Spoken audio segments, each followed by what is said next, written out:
جس حال میں رکھے نا بس خوش رو ہے، جس حال میں رکھے خوش رو ہے. آپ کو نہیں پتا اس کی حکمت کیا ہے. گلہ کرنا، شکوہ کرنا،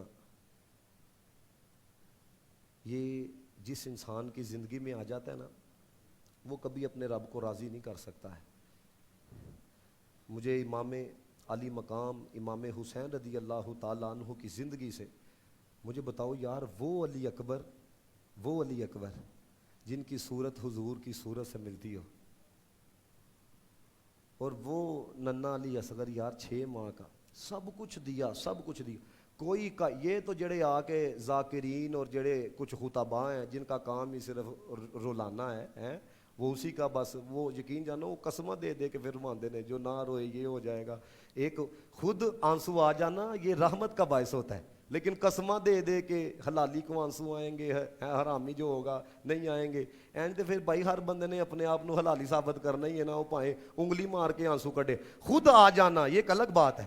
اللہ فرماتے ہیں وہ کیڑا سنی ہے جس کو غم نہیں ہے امام علی مقام کا. جی وہ تو سنی نہیں ہو سکتا ہے جس کو اتنا ظلم و ستم دیکھنے کے بعد بھی غم نہ ہو کہ آل نبی کے ساتھ ہوا کیا ہے، آل رسول کے ساتھ ہوا کیا ہے. لیکن فرمایا ہم نے شریعت کو دیکھنا ہے، ہم نے طبیعت کو نہیں دیکھنا ہے.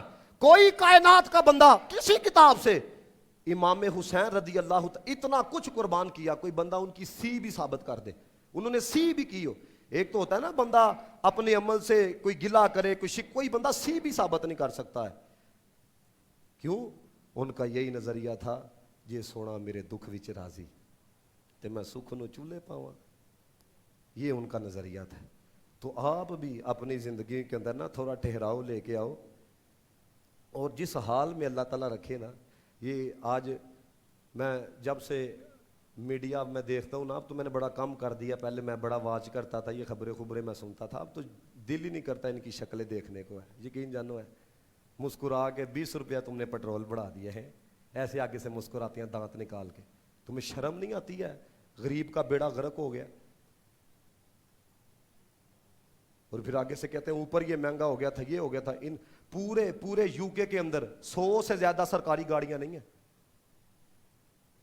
پورے یو کے اندر 100 سے زیادہ سرکاری گاڑیاں نہیں ہیں. اور ادھر حال کیا ہے؟ ادھر ایک وزیر گزر رہا ہوتا ہے اور اس کے آگے پیچھے پروٹوکول دیکھو ہے.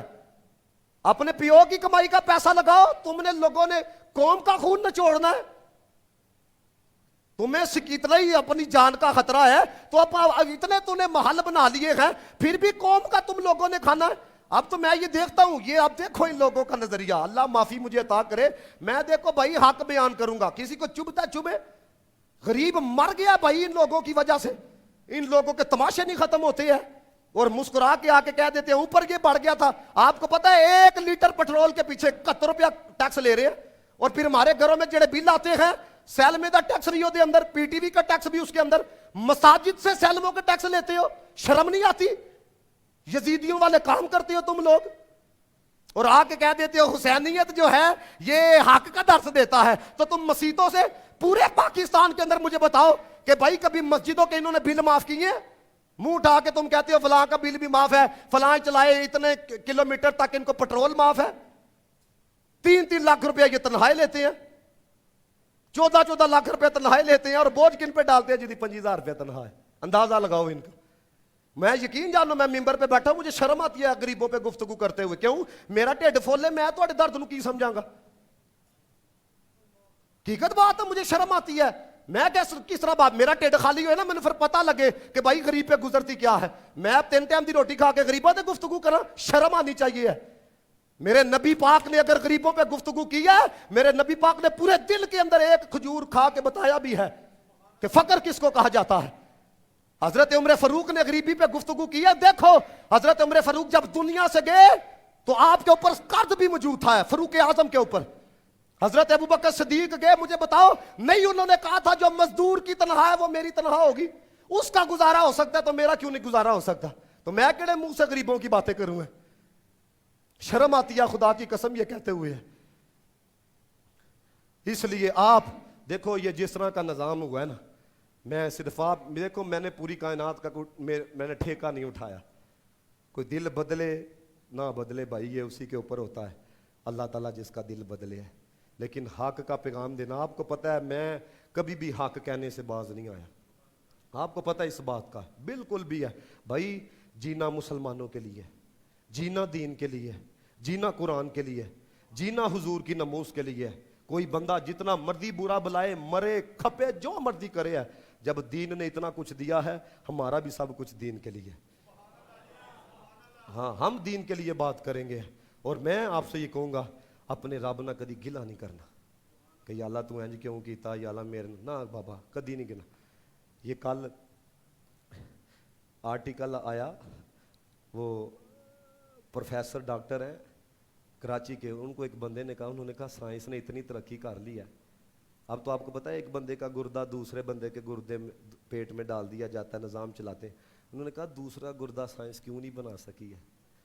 اس نے کہا کہ اللہ تعالیٰ نے نا اس کے اندر اتنی اتنی لطیف چھلنیاں رکھی ہیں گردے کے اندر کہ دنیا کی جو مشینری ہے نا یہ گردہ نہیں بنا سکتی, مصنوعی گردہ یہ نہیں بنا سکتی ہے.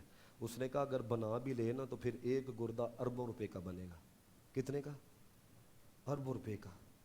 اگلی بات سنو اور کہنا سبحان اللہ. اس نے کہا اگر گورے بھی گردہ بنانے میں کامیاب ہو جائے نا تو گردے کے اندر گورے دل نہیں ڈال سکتے. گردے کے اندر بھی اللہ نے ایک دل رکھا ہے, دل والا سسٹم. وہ کیا ہے کہ جو بندے کی حالت دیکھ کے یہ موٹا ہے یہ پتلا ہے, اسے پتہ لگ جاتا ہے کتنا پانی اس کے پیٹ میں ٹھہرانا ہے, کتنا نکالنا ہے. تو فرمایا وہ گردہ تو بنا لیں گے, دل کس نے ڈالنا ہے؟ وہ جس نے گردے کے اندر بھی تیرے لیے دل رکھا ہے نا اس کو خدا کہا جاتا ہے. کتنا نظام ہے تیرا یار, تو جی رہا ہے, یقین جانو مسکرا کے زندگی گزارو ہے. واصف علی واصف کا جملہ پہلے بھی آپ کو سنایا, کہندا پا جی رواندہ جے روئی جاؤ, ہساندہ جے ہسی جاؤ. یہی بات ہے. نہیں تو تھی ویکھ لو سارے روندے پے, میڈیا نہیں دیکھتے, ان کے نہیں دیکھتے آپ بتاؤ. کسی نے میں بھیج دیے ہمارا فلاں بندہ جناب ادھر چلا گیا ہے, فلاں ادھر چلا گیا, واپس نہیں آتا, یہ ہو گیا, سارے روندے پے ہیں. اس لیے میرے دوستو گلا شکوہ اپنی زندگی سے بالکل نکالو. کوئی 10 دن گزار کے جائے, کوئی 25 دن گزار کے جائے, کوئی 200 سال گزار کے جائے, یہ ایک سسٹم ہے جو چلنا ہے. علامہ اسماعیل حقی نے تفسیر روح البیان کے اندر حدیث قدسی نقل کی, کہتے ہیں اللہ نے نا معراج کی رات اپنے محبوب سے کہا کہ جو آپ کی امت پر ہم نے نعمتوں کا نزول کیا نا, اس میں ایک نعمت یہ بھی ہے کہ ہم نے نا ان کی عمریں تھوڑی رکھی ہیں. پہلے آپ دیکھو نا 800 سال 900 سال 1000 سال ہیں, ادھر میں نے یقین جانو 70 سال والوں کو دیکھا, کہتے ہیں اب ہم تھک گئے. یو ایس سے ٹیکسی چلانے والا نوجوان میرے پاس آیا, سٹیزن تھا, عمر کتنی ہے 25, تو مجھے آ کے کیا کہتا حافظ صاحب میں تھک گیا ہوں. تو نبی پاک نے فرمایا, اللہ فرماتا ہے عمریں اس لیے تھوڑی رکھی ہیں, ارے اتے بھی آکھو سبحان اللہ, تاکہ یہ زیادہ گناہ نہ کر سکیں. اور فرمایا مال انہاں نوں تاں گھٹ دیتا وے, حساب دیتے وقت ان کو مشکل کا سامنا نہ کرنا پڑے. بس جتنا مل جائے کوشش کرو حلال طریقے سے کماؤ. ہے یہ آپ کو پتہ ہے پچھلے دنوں بارش ہوئی, مظفر پور جڑا روڈ تھا پورا جام ہوا تھا. تو میں گو کہ اپنے جناب کے پاس سے نا, میرا مظفر پور بیان تھا, تو میں وہاں پر بیان کرنے جانا تھا. اب میری گاڑی بھی پھنس گئی ہے. اب مجھے یہ تھا کہ یار مغرب کے بعد میں نے بیان کرنا ہے, اور ادھر میانے پورے سے جاؤ, ادھر بھی رش پورا ایک جناب ٹریفک بالکل جام تھی. تو میں نے ایک سائیکل والے کو دیکھا, وہ سائیکل کندھوں پہ اٹھا کے نا بیچوں بیچ ہو کے تو جا رہا. میں کہا ویکھو گڈیاں والے پھنسے تھے, سائیکل والا نکل گیا جی. سمجھ رہے ہو کہ نہیں ہو؟ یقین جانو میں کہا تے گڈی والے پھنسے تھے, یہی حساب اتنے ہونا جی ہے. حساب دینا ہے تو تاں جنت چ جانا ہے. تو جی کو حضرت ہے ہی سائیکل ہے, انہیں کہنا پا جی سائیکل سے لے لو, صاف ہے در جڑا لینا جی ہے. سمجھو, اور جتنا دے, میرے نبی پاک نے فرمایا کہ جو اللہ کے تھوڑے دیے پہ راضی ہو جاتا ہے نا, اللہ اس کے تھوڑے عملوں سے راضی ہو جاتا ہے. اور آخری بات پہ اتنی محبت سے سبحان اللہ کہنی ہے. دیکھو یار اتنا بڑا کرم کیا ہے, پھر بھی وہ ذکر نہ کریے, پھر بھی وہ شکر ادا نہ. فرمایا ہم نے سونے تیری محبوب کی امت کو آخر میں اس لیے رکھا ہے تاکہ قبر میں ان کو قیامت کا زیادہ انتظار نہ کرنا پڑے. ہے تو اس نے کرم کیا ہے, فضل کیا ہے, نوازا ہے, ہر اعتبار سے ہمیں نوازا ہے. بس شکر کرو, بس یہ کرو یا اللہ کمزور ہیں, آزمائشیں تکلیفیں ان کا مقابلہ یا اللہ ہم سے نہیں ہو سکتا, تو رب ہے یا اللہ. سکون نہ ساری زندگی گزر جائے, ایمان دی سلامتی نہ چلے جائیے.